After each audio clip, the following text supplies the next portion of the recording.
মুর্শিদাবাদের ফারাক্কা ব্লকের জিগরি মোড় পেট্রোল পাম্প সংলগ্ন 12 নম্বর জাতীয় সড়কে দুর্ঘটনার কবলে এক ছাতু বিক্রেতা। জানা যায়, ছাতু বিক্রি করে বাড়ি ফেরার সময় জাতীয় সড়কে পেছন থেকে একটি লরি ধাক্কা মারে ছাতু বিক্রেতাকে।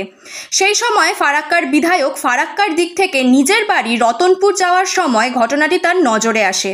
তড়িঘড়ি গাড়ি থেকে নেমে আহত ছাতু বিক্রেতাকে উদ্ধার করে চিকিৎসার জন্য পাঠানোর ব্যবস্থা করে। জাতীয় সড়কে দুর্ঘটনার কারণে সাময়িক সময়ের জন্য যানজটের সৃষ্টি হয়।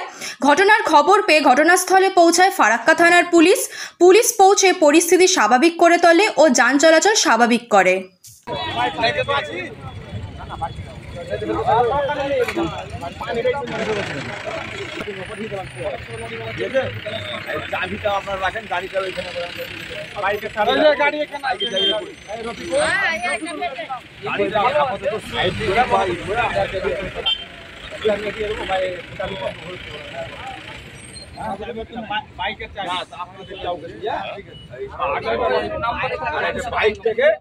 এইখানে বসেছিলাম কয়েকজন আমার বিল্ডিং এর পাশে, হঠাৎ করে দেখি যে একটা আওয়াজের মধ্যে যে অ্যাক্সিডেন্টটা হয়েছে সে কান্নাকাটি শুরু করে দিয়ে মানে হাম করে উঠেছে। আমরা সবাই দৌড়া আসলাম, আসতে গিয়ে দেখছি যে লোকজনের গ্যাঞ্জাম, টোটোর সব থামিয়ে দিয়েছে। থামিয়ে দেওয়ার পরে অনেক গ্যাঞ্জাম, রোড জাম হয়ে গিয়েছিল।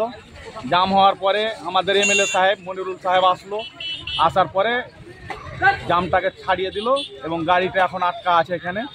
এবং যে ছেলেটা অ্যাক্সিডেন্ট হয়েছে সেই ছেলেটাকে তড়িঘড়ি হসপিটালে পাঠানো হয়েছে, এমএলএ সাহেবের উদ্যোগে পাঠানো হয়েছে, উনি পাঠিয়েছেন, আমরাও সহযোগিতা করলাম ওনার সঙ্গে।